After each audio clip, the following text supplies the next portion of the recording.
Welcome back, folks, to the Membership Machine Show. This is episode 81.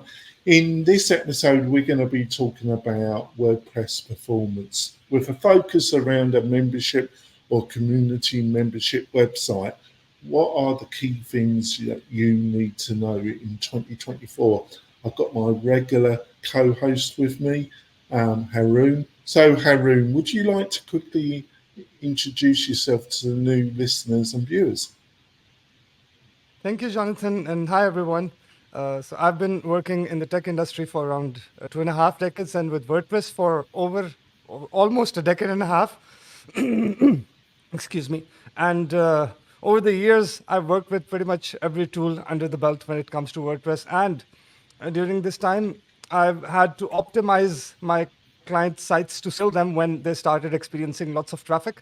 So that's what today's show is going to be all about, because the performance of a website dictates what sort of traffic can it serve in an efficient manner without your users pulling their hair out because the site is taking way too long to load. So that's where we're coming from. That's fantastic. Like I say, we're going to be talking about the different types of hosting provider, PHP, PHP workers, a host of different things. But before we go into the meat and potatoes of the show, I've got a couple messages from our major sponsors. We'll be back in a few moments, folks. Hi there, e-commerce store owner. At Omnisend, we help more than 100,000 e-commerce customers just like you sell their products. We're an all-in-one email and SMS marketing platform that helps you reach your customers, grow your audience, and increase sales. In fact, our customers have seen incredible results with Omnisend, averaging $72 in revenue for every single dollar spent. And if you ever have a question, our award-winning customer support team is available 24/7 every single day. That's one of the reasons we have more than 6,000 glowing reviews and ratings all across the web. So get started with Omnisend today and start growing your business with better email and SMS marketing. We're coming back, folks. I want to point out that we've got some great special offers you can get from the sponsors, and a curated list of the best plugins for a membership website. You can get all these goodies by going over to wp-tonic.com/deals, wp-tonic.com/deals, and you'll find all the goodies there. So let's go straight into it, Haroon. So I think then let's start about the different types of hosting solutions out there. Obviously, we provide hosting at WP-Tonic, but I think I can still be reasonably balanced about the competition and the different offerings out there. We're not going to mostly talk about any specific solution, but there's different types like shared hosting, VPS, managed WordPress hosting. So what are some of the key things that you think people need to know, Haroon? First and foremost, you've got to differentiate between two types of hosting. One is just cookie cutter hosting sites that aim to sell as many accounts as possible without really caring too much about providing any personalized service, without being particular about having their clients deliver the best experience to their visitors. They just want to sell as many accounts as possible. And then there's the type of hosts that actually care about your site performing well on their hosting, that actually care about providing you with the right tech stack, with the right tools to help you run your site on it in an efficient manner, to help you serve traffic in an efficient manner. So you've got to differentiate between these two types of hosts. And you've got to avoid a lot of mainstream hosts that are owned by the same company. We're not going to name names, but they run data centers cramped with old hardware usually, and put as many sites as possible on each server. And the support is usually very lackluster as well. You've got to avoid those. You've got to pick a hosting provider that actually cares about your site as well. Yeah, it's very confusing for people, isn't it, Haroon? Because that you've got different types of hosting provider with different business models, and then you've got a host of new technologies that have come around in the hosting area around cloud hosting. Some of these terms, shared hosting, that's just like what the kind of normal model where you've got a server and you just have shared hosting resources is it's all been kind of mixed up with cloud solutions as well. But the fundamentals are still there, what Haroon said. The cheaper hosting providers, they're about cramming as many websites on a particular solution as possible. I think on these discount providers, even if they're trying to persuade you to sign up for a more expensive hosting account from them, I personally wouldn't utilize them because I just don't think their technology and their business model will really work with a membership and a community membership website that's got a reasonable amount of members. I think you're going to have problems. But with the more better hosting solutions that come from very reputable companies like WP Engine or Kinster or similar, you can still have problems because they will help you out a lot more and have much better support. But their business model relies a lot, or their technology stack relies a lot on caching. And caching is really an enemy of having a membership and a community membership website that has a really good experience for the students and the end users. Would you agree with some of the things I've outlined, Haroon? I'll agree, and I'll add here a bit more description about the sort of hosting setups we're talking about. So, some of these hosts, the typical shared host, they operate on the basis of just running hardware servers stacked up in racks that are just like every server has limited resources and the servers cannot be scaled. You can't just simply add more RAM to a server within seconds. Someone actually has to go in and plug more RAM into that hardware computer. Same goes for CPUs and all. And then there are cloud hosts that have sort of virtualized the infrastructure in a way that there's very little friction when it comes to adding more resources to a particular client's hardware, because that particular client is given virtualized CPU, virtualized RAM, and adding more RAM, adding more CPU just takes minutes and doesn't actually involve a person physically walking into the data center and plugging in more hardware, because they've already got huge data centers with all the hardware configured in a way that they can serve their clients virtualized versions of that hardware at will. So that's the difference between typical shared hosting and cloud hosting. That's where choosing cloud hosting is more beneficial to sites that may need to scale at any given time, that may need to start serving more traffic at any given time. So that's the distinction between shared and cloud. And some people are under the impression that cloud isn't shared, which is wrong. Cloud hosting is also shared. You are sharing VPS resources when you're on, let's say, DigitalOcean or Vultr or AWS. But at the same time, you can scale easily. That's the main difference between shared and cloud hosting. And then there's managed and unmanaged. So unmanaged hosts just give you a control panel and the hardware resources tied to it, and then you run everything on it. You deploy the site, you take care of backups, you take care of security, other than server level security and backups. And managed hosts give you a lot more tools. They give you a lot, like properly managed hosts, they give you a lot more hand holding too at times, depending on the provider and the package you've got with them. So that can also go a long way towards running a successful business site beyond just a brochure site that gets, some odd traffic on and off. And then there are fully managed hosts who practically act as technology partners with you, who help you make tech decisions rather than just providing you with a pre-built solution. And those are generally the most expensive, but worth every penny, in my opinion, for any serious business. Now, coming to what Jonathan said about caching. So, caching is, I think, the most major factor when it comes to sites that involve a lot of user interaction, because we're going to discuss it in detail in the next few topics today, in which we are going to discuss caching in particular. But caching doesn't really work the typical way for membership sites and for e-commerce sites and for e-learning sites and all.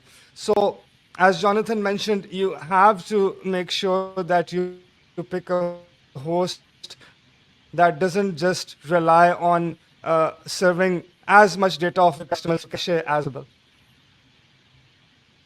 Oh, you're frozen there. Oh, come back. You're freezing a little bit. Hopefully, you're on your right network. You need to check Oh, there. yeah, I should be on the right network. Yeah. Yeah. Right, Tio. Still freezing? No, you come back. Actually, it's not too bad. Okay. Right. So let's move on, but it is confusing. And the only other thing I would say is that when it comes to managed hosting in the WordPress space, folks, it's one of the most abused terms, in my opinion, in the WordPress hosting space. It's been utilized for all different types on kind of managed hosting, which I don't consider managed.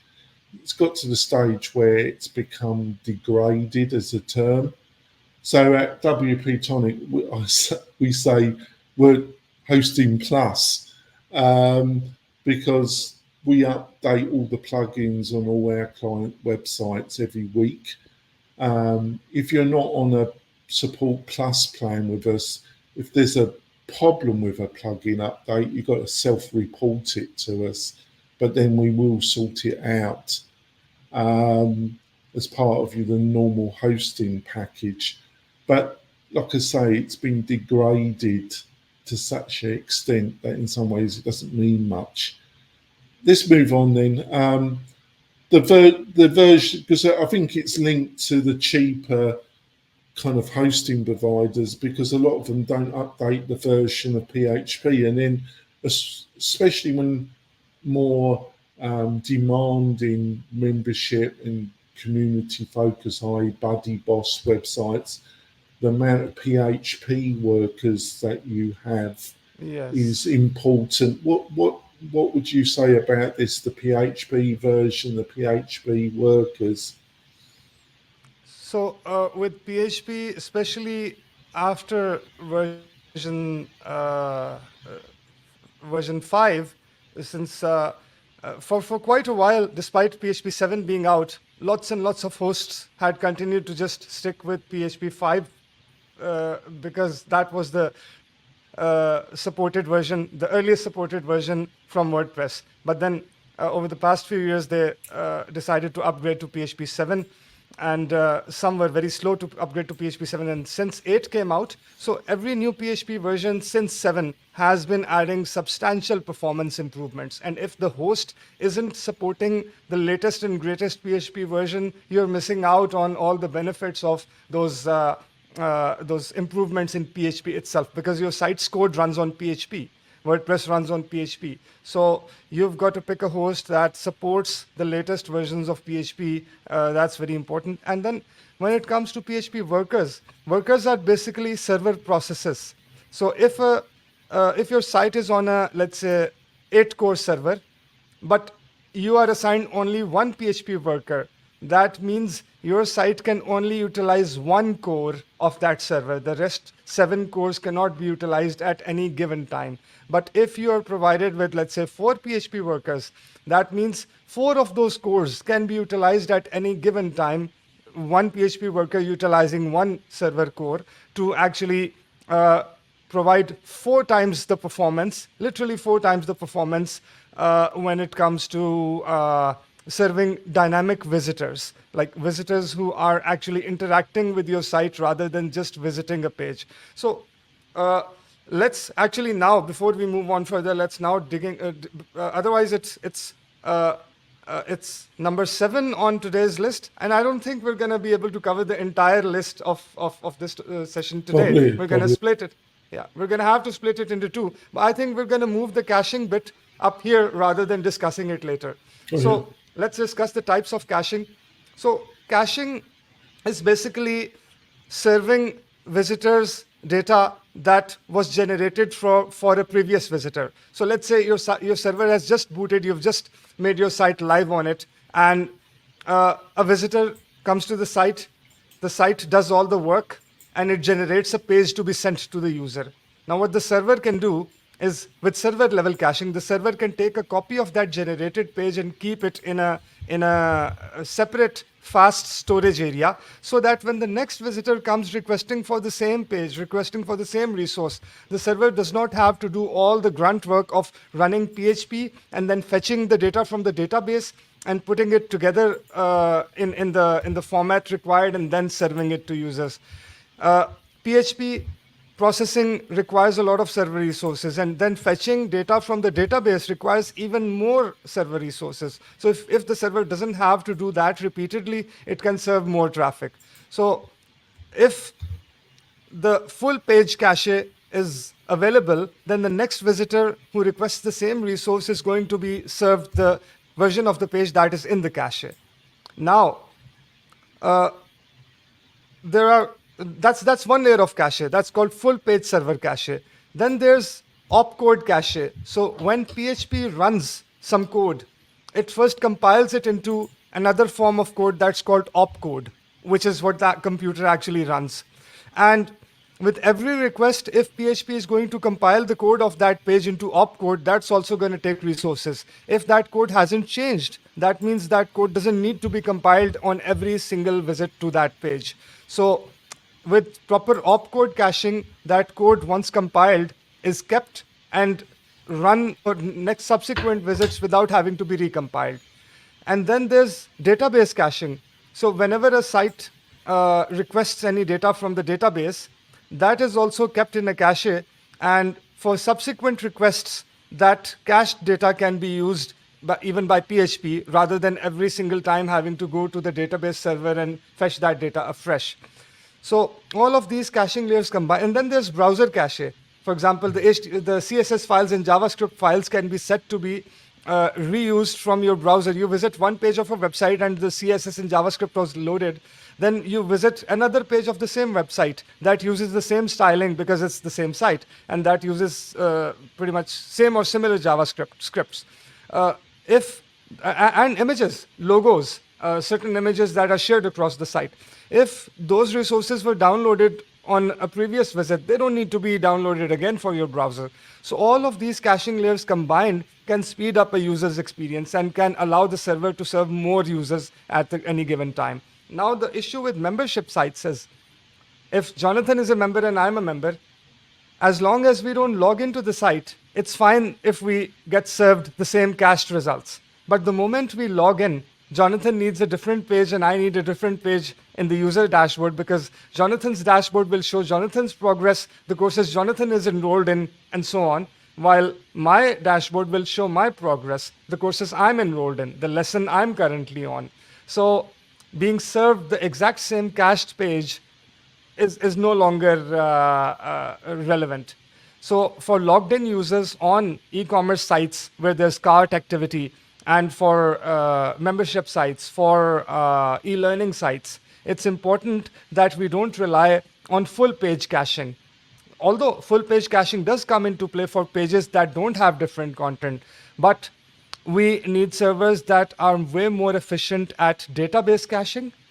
Because if Jonathan and I are requesting the same list of courses, we're on a page that shows the same list of courses, then at least the query that is run to fetch that list of courses from the database doesn't need to be repeated. If Jonathan has visited and the server has returned that query, I can be shown that same query results without again knocking at the door of the database to ask for the same results. So it's important that more nuanced caching, more per case basis caching is deployed in such cases. Opcode caching and database caching I think, becomes way more important in such yeah, scenarios. I think we've probably lost quite a few of the people listening to this, but the main thing I think you've got to get by listening to Haroon is that this can get complicated, folks. And what I mean by that, based on my experience, uh, I have a fair bit of experience in my company. I'm more the person that deals with customers and marketing. Haroon has more experience on the technical side of servers. But based on my experience, folks, a lot of people get into a bit of a hot mess. They can have multiple caching plugins installed. They can have caching as part of their server, and then you can add caching with what is called a CDN, which is a way of that can be introduced into the mixture. So you can end up with a bit of a hot mess. Am I on the right if you don't have people? And that's why it's important to go with a provider that kind of specialise in this area a bit, because you can get into a bit of a hot mess here. Am I on the right track here, Haroon? Yes, you are. Right. So we covered the caching. Then you got the host uses this different software. It used to be Apache, and how do you pronounce the one? Not is it Nix? Nginx. That's it, Nginx. I always do that. And I think Nginx, not totally. I think there's some others out there as well. But Nginx, I think it was developed by Facebook, wasn't it? Originally, I think it's open source, isn't it? But It is open source. But I think it was originally developed by Facebook because they were having problems with the enormous data setup, and basically this is a kind of it's the software that on top where the website works with the hardware. It controls its various elements. And so really, if you're dealing with a more high performance website, which you are with a membership or community, you do really probably need Nginx. But I'm not sure if you would agree with that. What's your own view of that? I agree. Although the differences have reduced over time, but Apache, which was like the standard HTTP web server from the early days of the internet, and Nginx have huge differences in the way they serve traffic. So in fact, Nginx was created because Apache couldn't serve a lot of concurrent users actively engaging with the site. That was why Nginx was created in the first place. And the differences were massive. Till a few years back, the differences were massive. Even now, the differences are very, very substantial because Apache starts to lag when it starts serving many users at any particular given time, interacting with the website. So the differences could be as much as like 10 times. It's not like 10% or 20% difference. It's more like 10x difference, 20x difference, which is huge. So choosing a server that runs Nginx goes a long way towards scaling your site compared to Apache. And then there's Lightspeed as well, which is another server technology.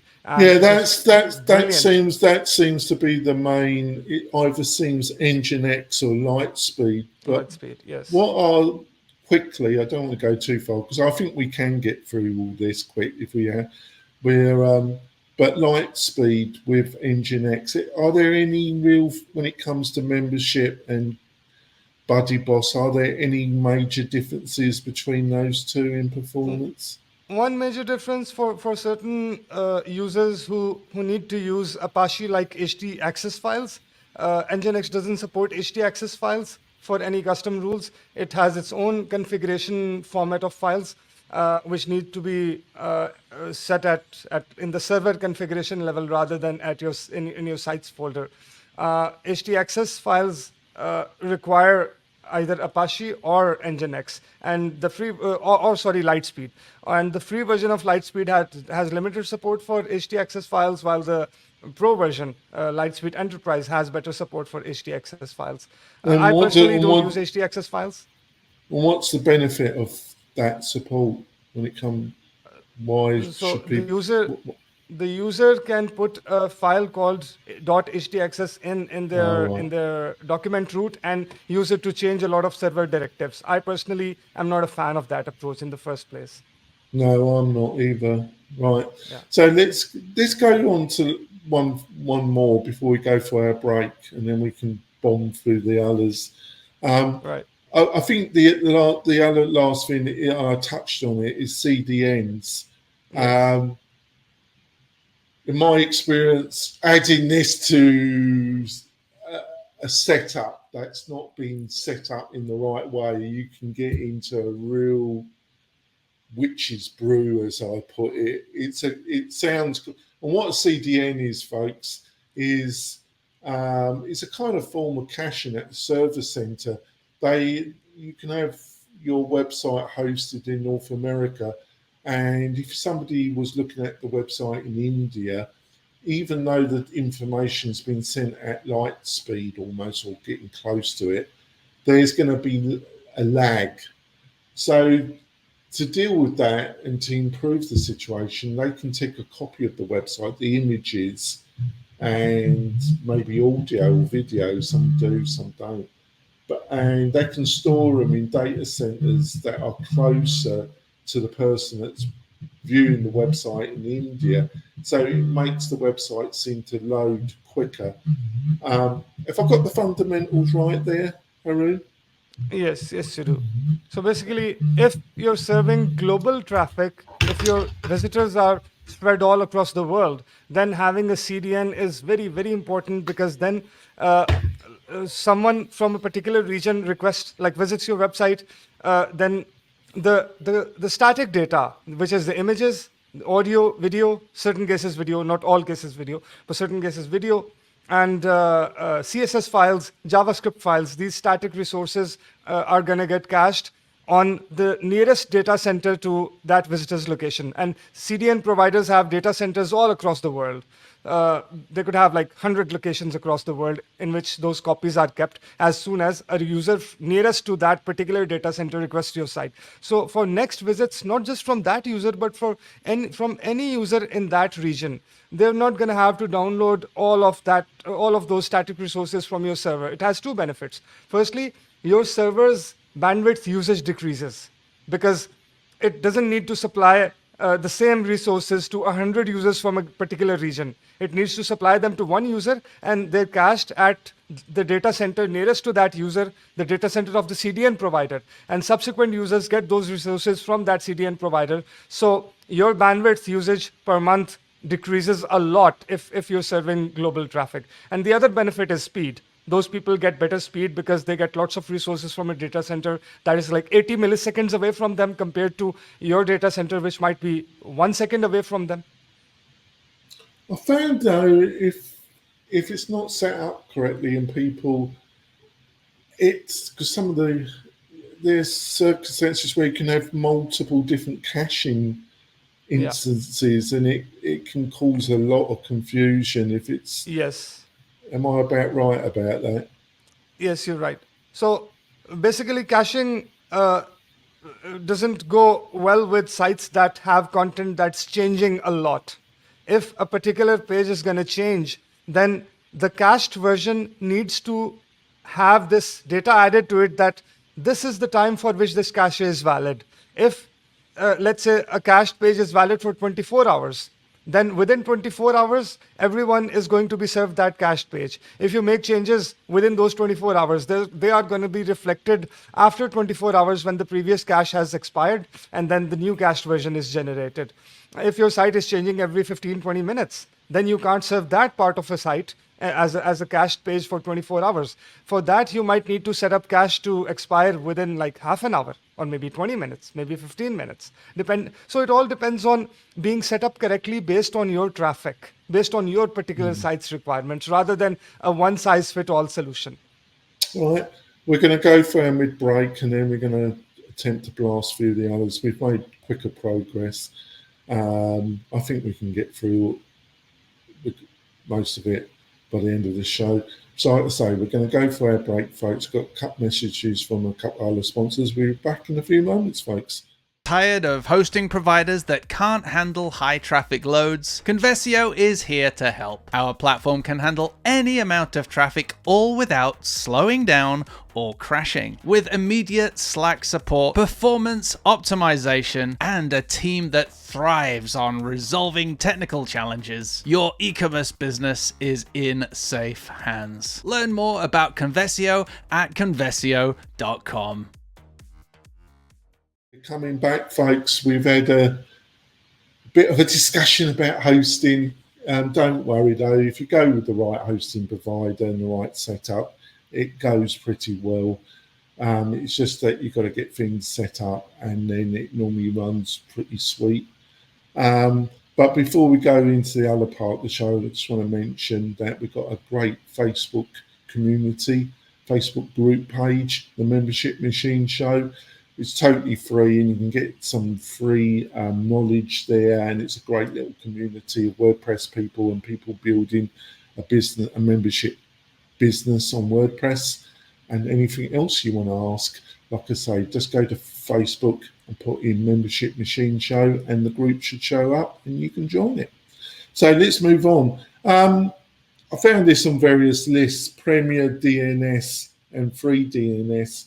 We use Cloudflare a lot with people. I'm not sure if this makes a big difference. I don't know what your thoughts about, because most of them, they're getting their DNS from there where they've got the domain hosted, and we just use Cloudflare to take over the DNS record side of it. So what's your thoughts about this one? So DNS basically is responsible for turning like hqraja.com into the IP address of the site, where the IP address of the server where the site is situated. So a free DNS provider, your hosting's DNS provider, usually would take something like 200 milliseconds or 300 milliseconds to make that translation. But something like Cloudflare or AWS's Route 53, they would probably take somewhere like 20 milliseconds. So it's like several orders of magnitude difference in the resolution time. It's called resolution time, the time it takes to turn a domain name into its IP address. That's the DNS resolution time. So yes, it does make a difference. It does make a substantial enough difference to matter. And you don't really need premium DNS. Cloudflare is the best in class in the world. The only rival that comes close to it and like goes neck to neck with it rather is Amazon's DNS, which is Route 53 or Route 51? Route 53, yeah. So unless you are on Amazon's infrastructure already, you don't really need to go for AWS's DNS. Cloudflare is the best DNS provider on earth, period. Oh, that's great. On to the next thing, but I'm going to keep this sweet because we could have a whole show about this subject. It's linked to what Haroon said about PHP and having the latest version. If you don't have the right page builder that's updated, or the right theme based on the page builder you're using, plus the plugins, if they're not all kept up to date, you can have the latest version of PHP and you're not going to benefit. Now, to me, you've got two choices in 204. You can either go the Gutenberg route, or you can go bricks. Now you go the Gutenberg. I've listed three here: WP Cadence, Spectra, which is Astra, GeneratePress. I think either three of those you could go with. I've also listed Elementor because it's still got an enormous amount of market share. But when it comes to pure performance, I don't think I would really use it with a membership Buddy Boss website unless I had to. If I would go with either Cadence, Spectra, Astra, GeneratePress, or Bricks. If I was looking for performance with WordPress. So, what's your response to what I've just said? I completely agree. I personally use Bricks, but Yeah. for those who choose to stay in the Gutenberg ecosystem, the three you listed, Cadence, Spectra, and GeneratePress with its Generate Blocks add-on, they are among the best of the best. And there's also Green Shift. That's also pretty good. You can't go wrong with that either. There was Quickly, but that's no more, unfortunately. So yeah, let's not get into the that could be another whole show on its own. Yeah, but Bricks performance Elementor, because I personally use Bricks and I used to use Elementor. The performance difference is like not just 10x. It's like, for me, it's been more like 20, 30x. With Bricks, I just build in a sensible manner and not just throwing every add-on pack out there for just a couple of different blocks that I need. I just build sensibly in Bricks, and the results speak for themselves. It's like in more than 90 page speeds score on Google Page Speed Insights without any optimization, which is like unheard of in the Elementor world. So yes, choosing the right page builder matters a lot. It matters immensely. Yeah, we've gone with most of our people that want to build something themselves, and we offer a set of specific themes that we've developed or starter websites.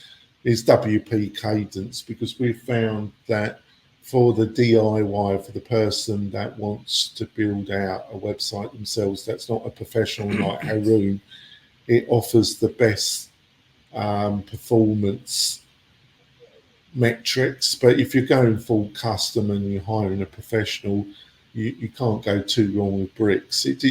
There's different tools and different setups for different types of people and different scenarios. So it just depends, folks. But I think what we've listed it, you can still have a reasonable experience with Elementor, but it's not going to, in pure performance, it can't match of any of the others that we've outlined. What's your insights about plugins? Because I think the same thing applies to plugins. If you don't keep the plugins up to date and you just keep to the most core plugins that you need, you just don't throw every plugin that you want on, but you've got to keep them updated, and you've got to really know which are the ones that you should really go for. That's the key to it. What's your own thoughts on that? So, coming from a self-learning background where I just tried things and figured them out while trying them, I used to throw plugins at every problem that I would come across in WordPress. And I'd try the first one that, like, I'd do a Google search, how to do blah, blah, blah in WordPress. The first plugin that would come up, I would use that. And then if it solved the problem, fine and dandy, I would stick with it. And if I came across any issues, I would look for options other than that. Eventually, I started realizing that not all plugins are created equal. The code that goes behind the plugins could be really optimized, or it could be all over the place, utilizing maybe 50 times, 100 times more resources than it needs to. So picking the right plugins for the job that are minimal, that do one job, and they do that one job really well, and they have been coded to the best of coding standards, could go a really, really long way towards having an optimized website. Throwing random plugins from what's that plugin shop? Code Canyon, Theme Forest? Yes. It's Code Canyon, right? Yeah. Envato. So picking random plugins from Envato for like $40 and then throwing them on a site because they're the first one that came up when you searched for a particular solution, not a good idea. So having the right set of plugins, minimal set of plugins. And also, some people are under the impression that less is necessarily better, but in this case, quality is necessarily better. If you have 5 plugins, but they're all like monolithic plugins that do everything but the kitchen sink, it's going to slow down the site a lot. If you have like 25 plugins, each of them few lines of code does one job, does that job really, really well and efficiently. That 25 plugin site is going to be more performant than a 5 plugin site with 5 bad, poorly coded, monolithic monsters of plugins. So yeah, it's quality over quantity over here. And then you have to keep them updated. You have to have the latest versions, and you've got to test the latest versions before you deploy them live, because there could be breaking changes. There could be incompatibilities with the theme. There could be incompatibilities with other plugins you're running. So that's also important. You've got to pick a host. You've got to pick a solution that lets you spin up a staging site on which you can try out the updates, on which you can make sure that nothing breaks before deploying those changes to the live site, to your actual visitors and customers and members. That's what we do at WP-Tonic. Those that have gone beyond launch and have got membership, we can provide a staging site, and you can update all the plugins on the staging site. Or you can hire us with one of our Support Plus plans, and we'll update all the plugins on the staging before we update them on the production. And we give it a visual look over, but that comes with the Support Plus plans that we offer. We don't insist on those that are starting out, because they normally are not in the zone where they're making any real income.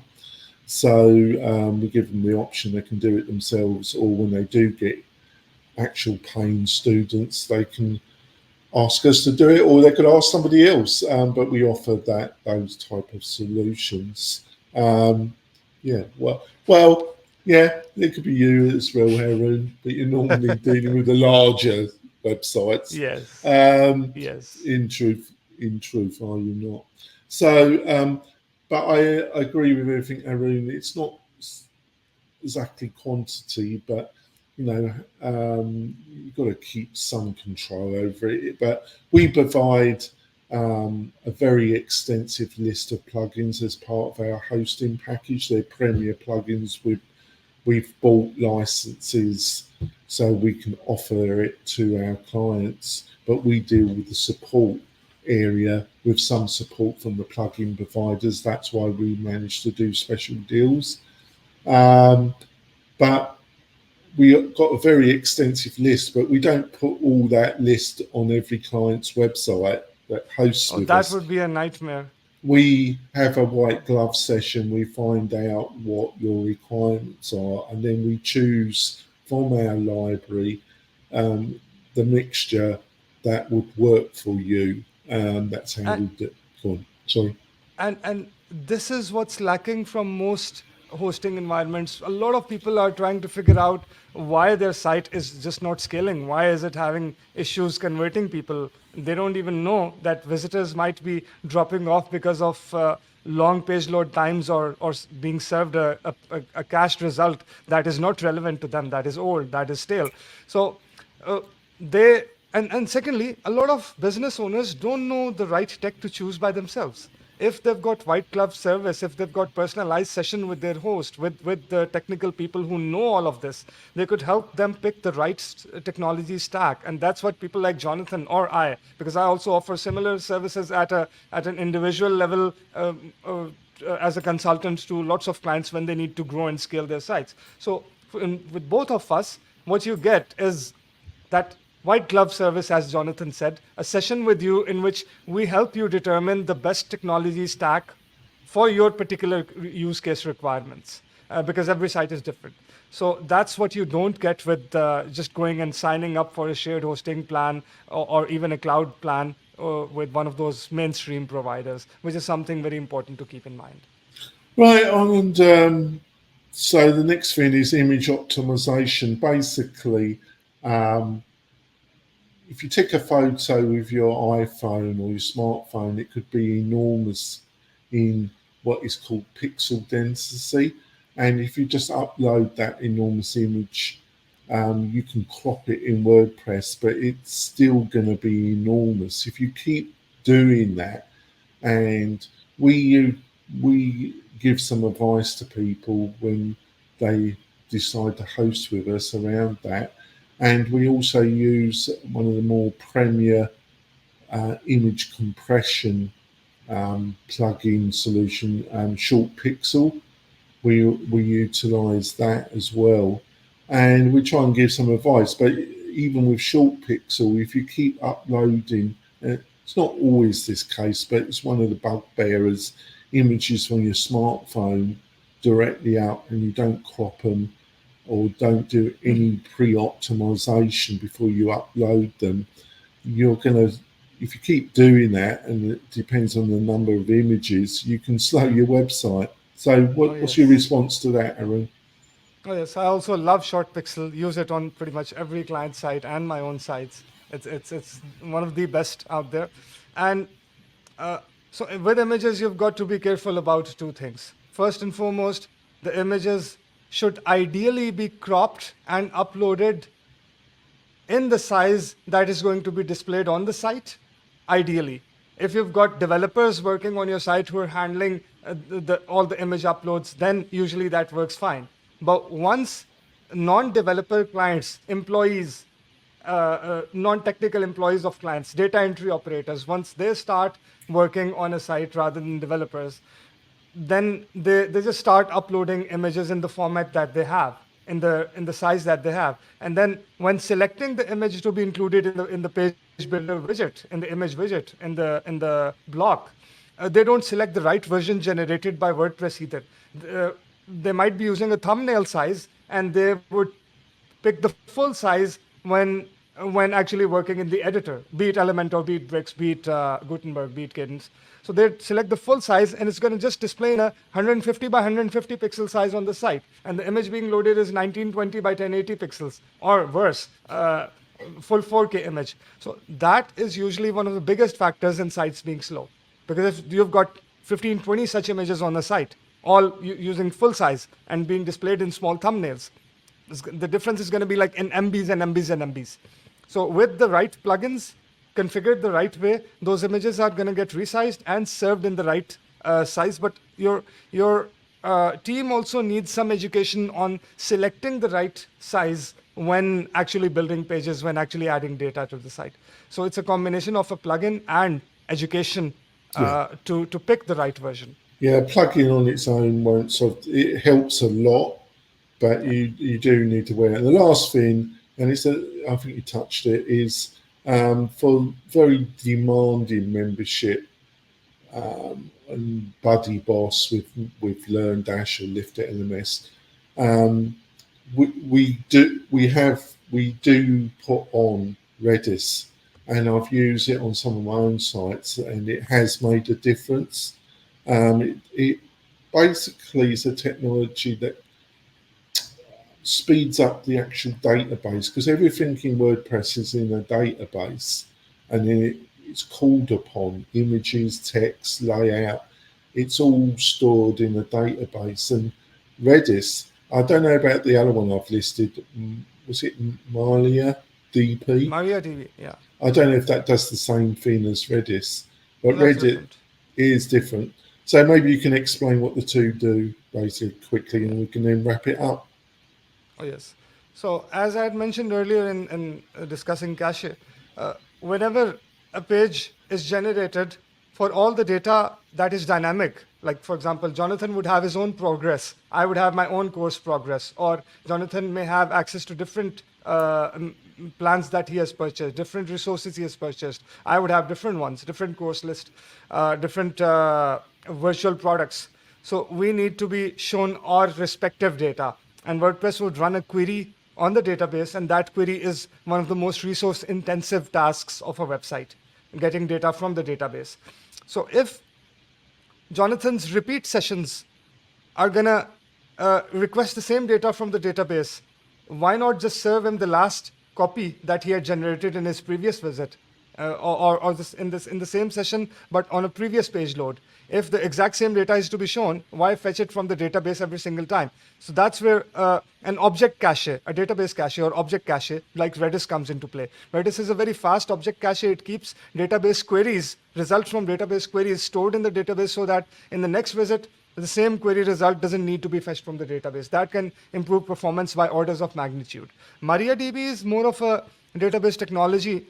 Just like there are different versions of web servers, there are different versions of database servers. There's MariaDB, there's MySQL itself. So MariaDB was a more performant version of MySQL, but not anymore since MySQL 8 came out. With 8 onward, the performance difference isn't just there.